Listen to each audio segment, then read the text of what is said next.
Muy bien, pues bienvenidas, bienvenidos. Es un gusto para mí poderles apoyar en esto de conocer la materia fiscal. Recordad que la materia fiscal está regulada en el artículo 31, fracción cuarta de la Constitución. De ahí se crean diversas leyes por parte del Congreso que aplican a la materia fiscal, dentro de las cuales tenemos pues la ley del impuesto sobre la renta, ley del impuesto sobre valor agregado, tenemos ley de comercio exterior, ley aduanera, código fiscal de la Federación. Tenemos un sinnúmero de disposiciones tributarias que aplican a la materia fiscal. Y es sabido, ya lo he comentado, que no nos exime la ignorancia de la ley. También lo he comentado que lo fiscal aplica a todas y todos, que quiere decir que pues el artículo 31 fracción cuarta precisa que todas y todos los mexicanos estamos obligados y obligadas a pagar ese tipo de contribuciones, o esas contribuciones a nuestro cargo. Es obligatorio, es por ley, y pues para poderlo hacer debemos cumplir con ciertas obligaciones, ¿no? Que es el tema que estamos comentando ahorita, que es el de cumplimiento. Entonces es nuestra obligación realizarlo, de todas y todos. No importa la cantidad de dinero que ganen, no importa. Simple y sencillamente, ya cuando una persona tiene la mayoría de edad o adquiere la mayoría de edad, tiene que cumplir con la obligación fiscal primordial, que es de darse de alta, ¿no? Entonces, antes de darse de alta, pues una persona adquiere esa mayoría de edad, o bien puede darse que adquiera también después obligaciones.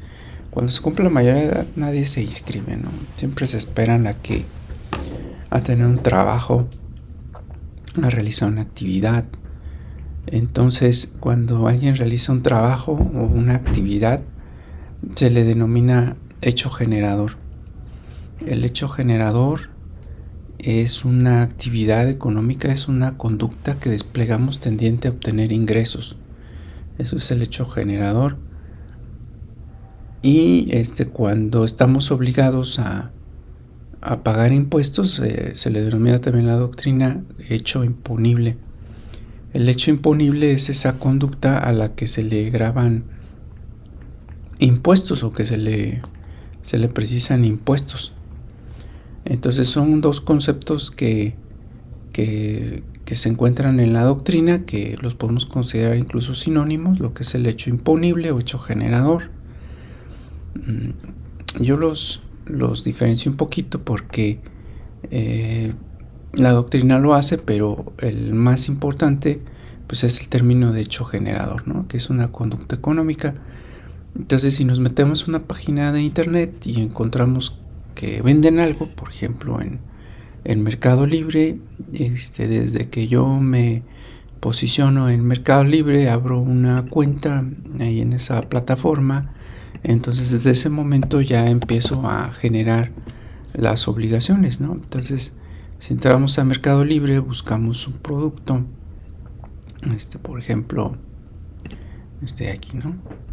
Entonces, esta persona que posteó esta página, que hizo todo esto, ¿sí? Incluso, pues aquí buscando podemos encontrar quién lo vende. Aquí está, NYX Professional Makeup, por ejemplo. Entonces, en ese momento pues ya estamos obligadas y obligados a cubrir con las contribuciones, porque están realizando el hecho generador. No es necesario que venda su primer producto. De hecho, las disposiciones fiscales no indican que se tenga que vender ya el producto. Desde el momento en que nosotros lo posteamos aquí, pues ya tenemos que cumplir. ¿Por qué? Bueno, pues porque muchas personas nos van a poder, tienen su derecho, y es obligatorio, expedir los comprobantes fiscales por las operaciones que se realicen, ¿no? Entonces, aquí en esta página, por ejemplo, de Mercado Libre, pues hay también personas físicas, no solo empresas que venden los productos, ¿no? Y aquí aparecen los nombres de las tiendas, ¿sí? Pero en ocasiones son personas físicas. Entonces, desde que yo ya decido realizar esa actividad, tengo que darme el de alta, ¿no?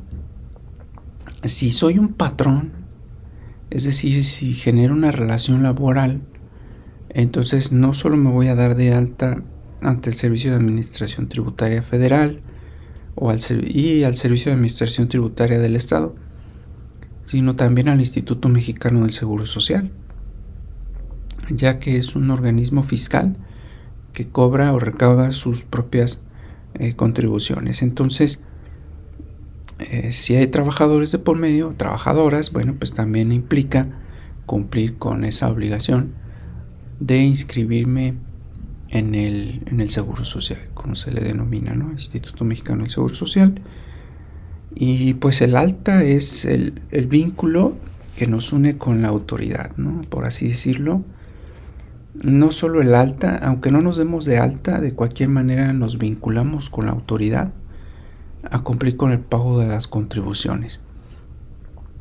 Entonces, esa obligación se llama obligación tributaria, es por ley y surge en el momento en que yo realizo el hecho generador. Es decir, que realizo la conducta plasmada en la norma. Lo vamos a comparar un poquito con un delito. Por ejemplo, el delito de robo. Cuando yo sustraigo un bien que no me pertenece, pues es el delito de robo. Y el tipo penal dice, bueno, pues quien sustraiga una mercancía, un producto ajeno, bueno, pues se hace acreedor a la sanción, a la penalidad por el delito de robo, ¿no? Entonces la persona que lo hace cae en el supuesto marcado por la norma. Entonces es igual en fiscal. Si tú realizas una actividad económica o realizamos una actividad económica, caemos en el supuesto marcado por la norma, que es la Constitución principalmente, donde dice que todos estamos obligados a contribuir para los gastos públicos de la federación, de los estados y de los municipios. Quiere decir que tenemos que pagar en los 3 niveles de gobierno, indistintamente, ¿no? Eso es algo muy importante que nos establecen, nos precisan las disposiciones tributarias. Entonces, para darse de alta, bueno, pues hay que sacar una cita y todo, pues ya casi todo es por internet, ¿no? Entonces, alta en Hacienda,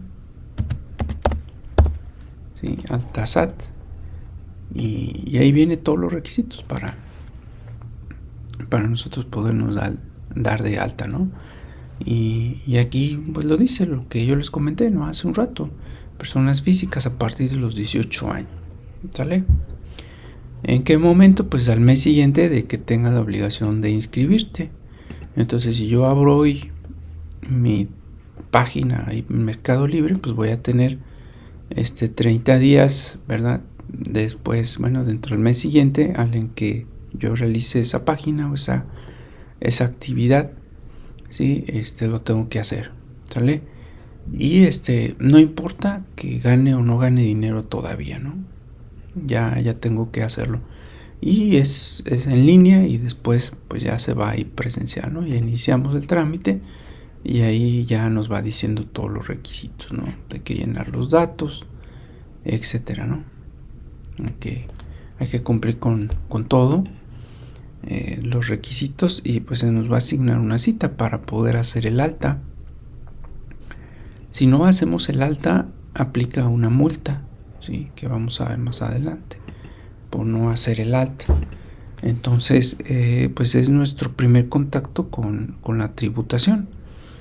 Es muy importante que consideremos que antes de hacer el alta debemos tener a un contador o contadora ya contratado, contratada, porque una vez realizada el alta, pues tenemos que seguir con la siguiente etapa, que es llevar contabilidad.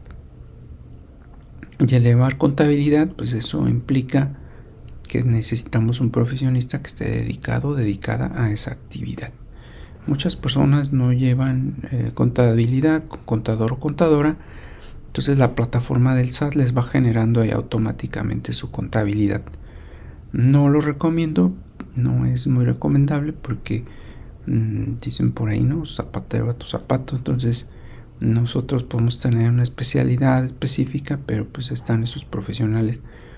Es como si nos quisiéramos reparar nuestros dientes nosotros mismos, pues ni siquiera tendríamos esa capacidad, ¿no? Por la complejidad que implica pues adentrarse en nuestra boca para hacer de todo tipo de tratamientos, ¿no? Entonces eso es algo muy importante. Entonces todos debemos estar inscritos o inscrita. Es un trámite personal. En el caso de las personas morales, pues sí pueden designar un representante. Antes los patrones lo realizaban por los trabajadores. Ahora ya son los trabajadores los que tienen que ir a esa inscripción. Antes era muy común que decía el patrón, pues yo te inscribo. Ahora ya es un trámite de carácter personal, ¿no? El hecho de estar inscrito o inscrita, y es la responsabilidad. De hecho, no se puede pagar a un trabajador si no está inscrito en el Registro Federal de Contribuyentes. Eso es dentro de lo que cabe reciente, esa disposición de que no se puede hacer el pago de la nómina si no está inscrito o inscrita la trabajadora, ¿no? No sé si tengan alguna duda. No, ninguna. Ok. Y bueno, viene expedir los comprobantes. Aquí hay una cuestión muy interesante, ¿no? Muy interesante porque si les ha tocado, todas y todos vamos a un establecimiento y no nos expiden los comprobantes. En algunos nos preguntan que si lo queremos, en algunos establecimientos, pero en la mayoría no. Entonces aquí viene el dilema. ¿En qué momento expedimos los comprobantes? La respuesta es siempre, en todos los casos, debemos expedir los comprobantes. En todos los casos de que, pues de que obtengamos ingresos. ¿Sí? Entonces, si yo voy y le pago a una tienda por un producto, esta tienda está obteniendo ingresos. Entonces, en ese momento tendría que estar expidiendo los comprobantes. Puede ser ese día, al día siguiente, lo más pronto posible, ¿no? De preferencia unos 3 días después de haber realizada esa operación. Esos comprobantes van a tener datos específicos, ¿no? Esos datos son de la persona que que los está expidiendo y la de la persona que lo requiere, de ambas. Sí, de ambas partes. Entonces, ¿qué pasa si la persona no quiere el comprobante? Bueno, pues no ponemos sus datos, pero los de la que lo expide siempre van a estar, ¿no? Entonces, tiene que ser lo más pronto posible. En México la mayoría no expide comprobantes. Sí, es muy, muy raro. Cuando vamos a una tienda de conveniencia, nos expiden un ticket. De hecho, en todas las tiendas de todo tipo nos deben expedir ese ticket. Ese ticket, después la empresa, la compañía, después de derivado ese ticket, expide un comprobante fiscal más adelante, ¿no? La autoridad tiene la facultad de ir a revisar que se estén expidiendo esos tickets o esas facturas. Y si no, pues son multas. Cuando las personas reciben efectivo o dinero en efectivo, omiten también expedir esos comprobantes. Y pues es un incumplidero, ¿verdad? Es un total incumplimiento que vamos a ver ya en la siguiente sesión, ese tema. Es un total incumplimiento por parte de todas las personas, ¿no? De las obligaciones. Muchas por ignorancia, otras a propósito, dependiendo. Ya quedamos que por ignorancia no nos eximimos y a propósito pues también tenemos responsabilidad, ¿no? Entonces siempre voy a expedir ese comprobante cuando obtenga un ingreso, cuando transmita un bien o se presta un servicio. Otro ejemplo muy interesante es cuando venden, ya ven que venden estos vehículos de segunda mano. Si se han fijado que cuando venden vehículos de segunda mano se transmite la factura. Bueno, pues cuando alguien vende un vehículo de segunda mano, en estricto sentido es un ingreso y se tiene que expedir un comprobante fiscal cuando yo venda un carro. Y pues ya sabrán que nadie lo hace, ¿no? Entonces es un incumplidero. Entonces siempre que yo transmita ese bien, ese carro, pues se tiene que expedir un comprobante, me están pagando por él. Siempre que brinde un servicio dental, de abogado, de arquitecto, contable, etcétera, también. Entonces, siempre que se vendan productos, que se transmitan objetos, siempre. En la práctica es nunca, ¿verdad? Nunca nadie expide comprobantes por los ingresos o por los bienes que está de alguna manera transmitiendo, ¿no? Y así debe de ser, ¿no? El sistema fiscal está diseñado para esa situación. Entonces, otro ejemplo, por ejemplo, ¿no? Vendo mi celular, ¿no? Me quiero comprar uno nuevo y lo voy a vender. En estricto sentido, de acuerdo a las disposiciones, si yo vendo mi celular, me pagan por él, tendría que expedir un comprobante fiscal. ¿Sí? En la práctica, pues no es así. Lo vendemos y luego nos depositan o nos dan en efectivo y ya. Pero esa existencia de los comprobantes es obligatoria. Las disposiciones fiscales no dicen, ay, en este caso sí, en este caso no. Al contrario, dicen que siempre. ¿Sí? Dicen que todo tipo de operaciones. Y esos comprobantes se expiden por programas de cómputo o por medio de plataformas de la autoridad. Y siempre, pues, yo sugiero contratar a un CP. Eso es muy importante que lo consideremos. El CPE nos va a ayudar a poder cumplir con todas estas obligaciones en concreto respecto a cumplimiento de obligaciones fiscales, ¿sí? Y nosotros ahorita estamos promocionando, no sé si ya se metieron a mi página de Facebook, por ahí creo que ya les puse el link. Y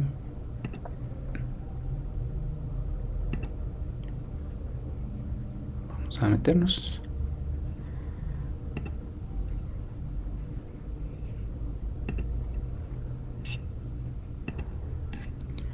Bien, estamos promocionando este diplomado, que es el diplomado en cumplimiento de obligaciones fiscales, que, bueno, pues profundiza sobre estos temas que estamos comentando. Este diplomado inicia el 4 de octubre. Aquí están los contactos para las inscripciones. Y bueno, pues les invitamos cordialmente al diplomado, que voy a estar ahí también presente en el diplomado. Espero que les agrade y puedan incorporarse a él, y con ello pues poderles apoyar en el conocimiento de todos estos temas, ¿no? Que a fin de cuentas, ya lo comenté, todas y todos estamos obligados al cumplimiento de las obligaciones fiscales, que es el tema que estamos comentando. Y bueno, todos esos comprobantes, todas esas operaciones, todo lo que se haga en el sistema contable de una persona se tiene que guardar por 5 años. Es muy importante. El Código de Comercio dice que 10 años, pero en fiscal 5. ¿Qué necesitamos? Bueno, pues contratos, actas de asambleas, nóminas, listas de asistencia, recibos, toda documentación relacionada con esos comprobantes que se expidan, control de inventarios, de ventas, de almacenes, de ingresos. Si son gasolineras, gaseras, pues control de los volúmenes que están vendiendo. Y todo eso se conserva en el domicilio fiscal. Actualmente, bueno, pues es en una computadora o en una plataforma. También se le llama nube a esa plataforma, a ese lugar donde se guarda la información contable, ¿no? Y el contador o contadora pues lleva ese control de todos esos documentos y él los conserva por nosotros. Le entregamos la información y dentro de sus funciones pues está conservar sus documentos en sus expedientes, archivarlos.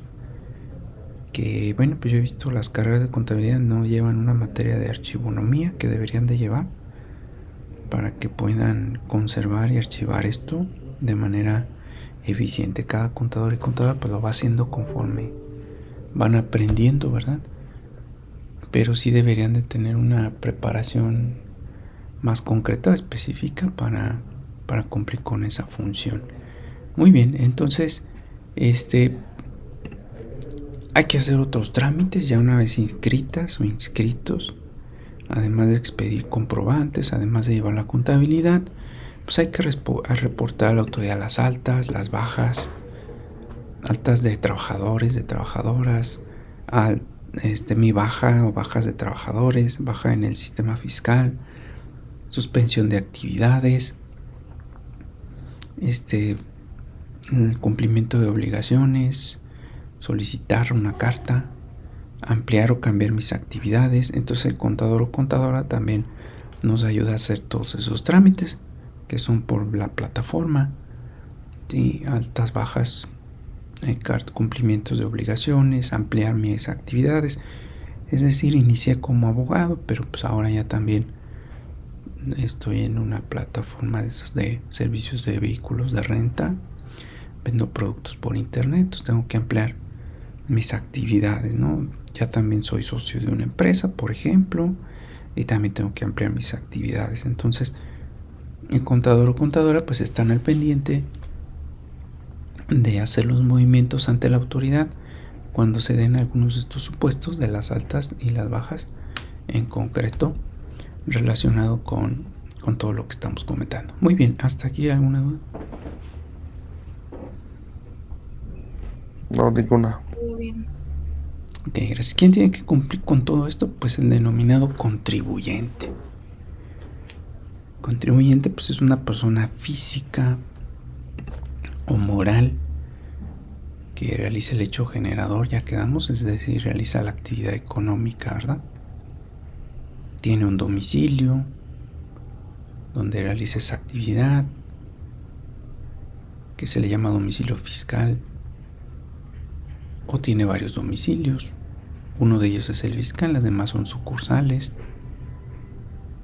Ya quedamos que es mayor de edad, en pleno uso de sus facultades, o bien por medio de un representante, en el caso de una persona moral también. Cuando fallece ese contribuyente, pues quien asume su lugar, pues es el que se ve beneficiado o beneficiada de la sucesión. Mientras este juicio sucesorio, pues es el albacea. Entonces el contribuyente pues es una persona que realiza el hecho generador, que realiza actividades económicas, obtiene ingresos, vende productos, expide comprobantes, se da de alta, etcétera, etcétera. Contrata ese contador o contadora que le lleve las actividades, ¿sí? Entonces es el contribuyente. Es nuestro cliente, es nuestra clienta, es quien infringió la ley y lo tenemos que defender para tratar de eliminarle la sanción, similar a una persona que cometió un homicidio. Bueno, pues lo tratamos de ayudar para para que vuelva a cumplir para que no cumpla con la ley, ¿verdad? Lo ayudamos para que no sea sancionado a pesar de que haya cometido el delito, la infracción, etcétera, ¿no? Entonces es para nosotros como abogadas y abogados, pues es un cliente, es una clienta, persona física o moral, que transgredió las normas fiscales y que lo vamos a ayudar a no tener una consecuencia.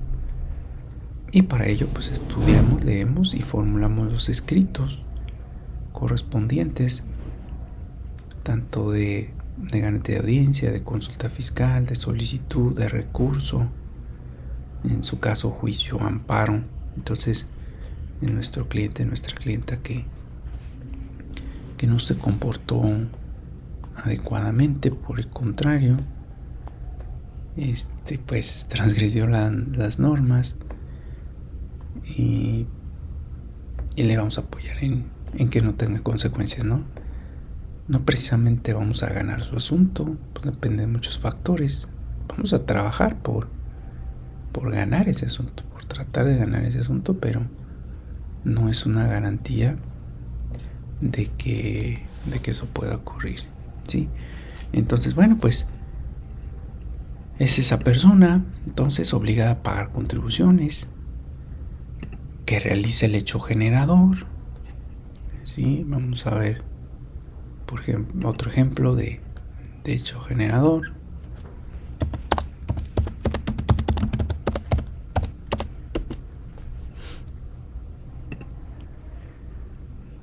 Bien, pues es ese puesto, ese establecimiento también. Vamos a poner, por ejemplo, ¿no? Aquí es esta señora que está realizando sus actividades. Es todo tipo de ventas, de ofertas que tenemos en internet, eventos para fiestas, todo tipo de personas que realicen actividades productivas, ¿no? Tanto en plataformas, de hecho en Facebook hay muchas ventas, por ejemplo. Ya se está convirtiendo cada vez más en una plataforma de ventas. Ese es su objetivo, ya tiene muchas características. Entonces, pues esa persona que decide vender un producto, ofrecer un servicio, cobrar por ello, siempre y cuando sea lícito, porque, por ejemplo, hay actividades de prostitución también en redes sociales, de venta de pornografía. Todo eso no es para efectos fiscales, no es un hecho generado, porque tiene que ser lícito. Venta de armas, venta de drogas, todo eso es ilícito. Eso no constituye un hecho generador, aunque créanme que esas personas sí llegan a pagar impuestos. No debería, porque es un ilícito. Entonces, siempre y cuando esa actividad sea lícita, esté conforme a las reglas, ¿no? Y recuerdo mucho cuando no dejaban circular al Uber, no sé si lo recuerdan, a esta plataforma. Entonces se supone que había hecho generador, pero las autoridades no les permitían esas actividades. Eso es muy interesante, porque sí pagaban impuestos, pero no los dejaban trabajar. Y se consideraba un hecho ilícito, pero sí pagaban impuestos. Hasta que ya se regularizó esa situación, ¿no? Poco a poco. Entonces, esa es esa conducta, ¿no? Es una conducta económica por medio de la cual se obtienen ingresos, ¿no? Es algo muy, muy importante. Entonces, cualquier ingreso, soy mayor de edad, pues ya me tengo que inscribir, ¿no? Y tengo que cumplir con obligaciones fiscales. De ahí el diploma, cumplimiento de obligaciones fiscales. Entonces, pues ahí se van a describir todas esas obligaciones que nosotros tenemos en materia tributaria.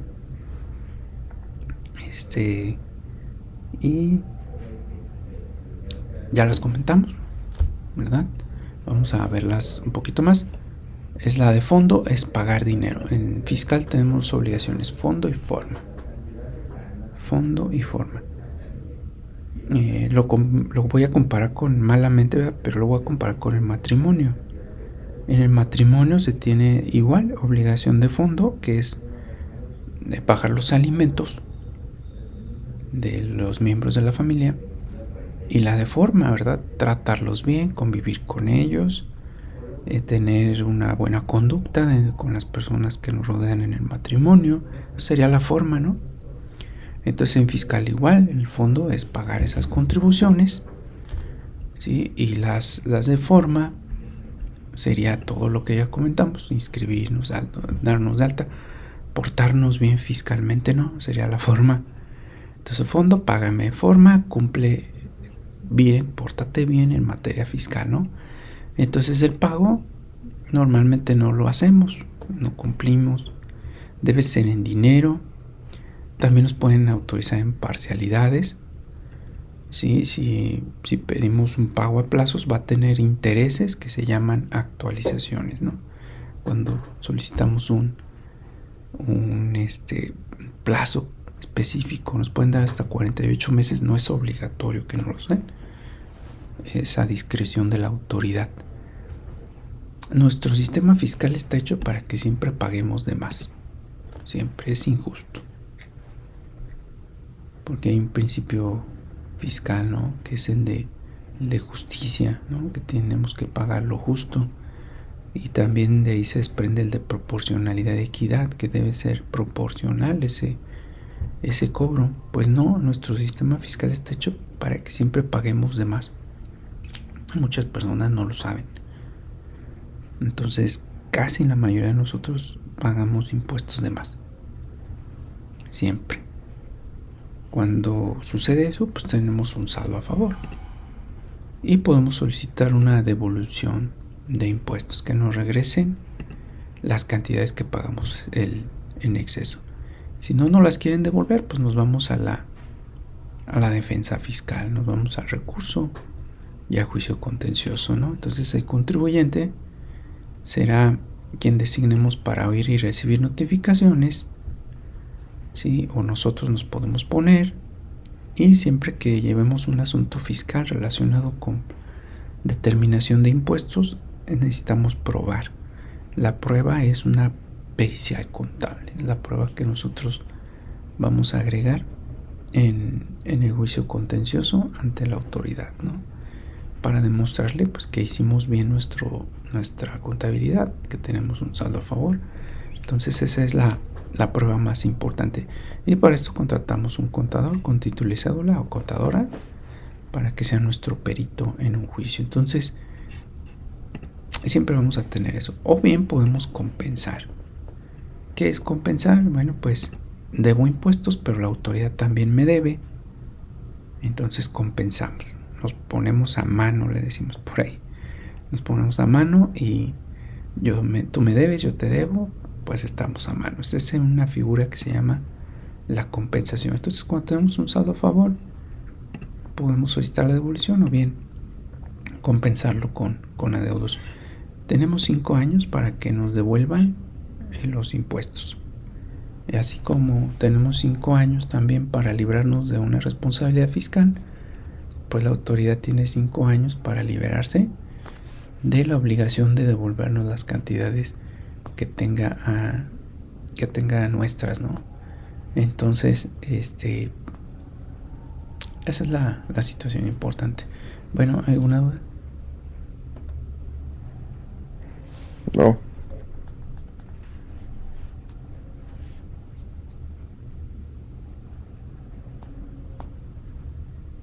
Muy bien. Entonces, los contadores y contadoras pues tramitan la devolución o hacen la compensación. También la tramitan. Y nosotros, como abogadas y abogados, pues nos vamos a la defensa cuando ya el contador o contadora no pudo obtener una respuesta favorable ante la petición que se le haya realizado, ¿sí? Entonces, esa es la diferencia. Espero que se entienda un poquito cuál es la intervención de cada uno de estos profesionistas, para que nosotros comprendamos un poquito mejor lo fiscal. Entonces, ¿quién nos ayuda a todo esto? Pues es un CP, ¿no? Contador o contadora pública, quienes nos van a estar apoyando en el cumplimiento de las obligaciones fiscales. Y nos ayuda ese CP, contador público, a las obligaciones de forma. Y el pago pues es a cargo del contribuyente, también ayuda a veces al pago. A veces le entregamos el dinero y se encarga del pago. Pero sí me ha tocado que hay contadores o contadoras, ¿verdad?, que malamente, no es general, pero sí me ha ocurrido que hay clientes que me dicen, bueno, es que yo le di el dinero al contador o la contadora y no lo pago, no hizo los pagos. Entonces, sus obligaciones son nuestras obligaciones y ellos nos apoyan a inscribirnos, a llevar la contabilidad, expedir los comprobantes y a presentar las declaraciones. Y si vamos a un juicio contencioso, el CP o contadora pública nos ayudan a la pericial contable que comentamos hace un rato, ¿no? A esa parte. A veces un tercero es el obligado en fiscal. ¿Quiénes son esos terceros? Bueno, pues se les llama responsable solidario. En fiscal, una autoridad se puede ir en contra de cualquiera de las partes que intervienen en esa relación tributaria, ¿no? Es en ese vínculo entre autoridad y contribuyente. Puede ser el administrador de una empresa, un tutor o tutora, quienes acepten esa responsabilidad, o los patrones por sus trabajadores, ¿no? Son algunos de los principales responsables solidarios. Entonces, si no se pagan los impuestos, la autoridad puede ir en contra del administrador o de la empresa. Si un menor no paga impuestos, pues se vería a la autoridad en contra de su tutor o su tutora. Quienes acepten, yo no he sabido de alguien que acepte tener la responsabilidad fiscal, pero bueno, pues quien la haya aceptado. Y si un patrón no paga los impuestos, el fisco se puede ir en contra del trabajador o en contra del patrón, indistintamente. La autoridad decide en contra de quién se va. Sí, entonces eso es interesante, ¿no? Es algo similar a lo que ocurre en mercantil, que se van en contra del deudor principal y del aval, en su caso, ¿no? Entonces, más o menos, aquí en fiscal sería algo similar al aval, solo que en fiscal la autoridad siempre decidirá a quién demanda primero, ¿sí? Y ella, sobre todo el más solvente o a la persona que tenga más recursos, siempre se va a ir sobre de esas personas, ¿no? Entonces, si cumplimos en tiempo y forma, pues no hay problema, no pasa nada. De cualquier manera la autoridad nos va a revisar, ¿sale? Pero si no cumplimos, nos van a fincar un crédito fiscal, más sus accesorios, que son los intereses, los gastos de ejecución, la multa. Y además, si no pagamos, es un delito fiscal, que vamos a ver la siguiente sesión. Ya iniciamos con el incumplimiento de las obligaciones fiscales. ¿Qué pasa cuando alguien ya no cumple? Ahorita estamos viendo todo lo que se tiene que cumplir, ¿sí? ¿A cargo de quién? Pues de las personas físicas o las personas morales, que son los contribuyentes, ¿sí? ¿Cuándo me libro de una responsabilidad fiscal? Bueno, pues cuando pago, ¿sí?, en dinero o me dejo embargar. Entonces, cuando pago o me dejo embargar, me embargan, pues en ese momento se extingue. O bien ya lo vimos cuando se lleve a cabo la compensación, o por prescripción, que son 5 años, no pagar impuestos en 5 años. Entonces, a partir del día siguiente al que debí cumplir con la obligación, tienen que pasar 5 años. Entonces, todas las obligaciones fiscales se cumplen al año siguiente. Entonces, todo lo del ejercicio 2022 se declara en el 2023. Entonces, hasta el 2023 se empiezan a contar los 5 años. Por eso siempre digo que son 6 años, ya contando aproximadamente, ¿verdad? Ya contando el año en curso, ¿sí? Entonces, ahí está, estos 5 años, pero a partir del año siguiente, ¿sí? Ya que se debió cumplir con esa obligación, ya me libro de toda responsabilidad. ¿Qué otras personas intervienen en el cumplimiento de obligaciones fiscales diferentes a los contribuyentes, que son los principales? Bueno, pues ya lo comentamos. es el CP, que determina impuestos federales, estatales, municipales. Está el CPC, que dictamina grandes empresas, grandes negocios. Dictamina que están bien en su contabilidad, lo revisa y certifica que están bien. Solo a grandes empresas con muchos ingresos. Está el licenciado en Relaciones Internacionales o Negocios Internacionales, que hace importaciones, elabora pedimentos, determina impuestos a comercio exterior. ¿Qué es un pedimento? Pues es una solicitud de autorización de importación. Y también pueden ser agentes aduanales, ¿sí? Y realizan todo el procedimiento de importación. Para eso estudian esa carrera, toman un curso, igual que el CPC, toman un curso adicional a su carrera y lo certifican para ser CPC o agentes aduanales. Están también los notarios, que son retenedores de impuestos, cobran los impuestos dentro de su notaría por las operaciones que celebran y verifican también que no hayan operaciones con recursos de procedencia ilícita, que también se le llama lavado de dinero. Entonces un notario también.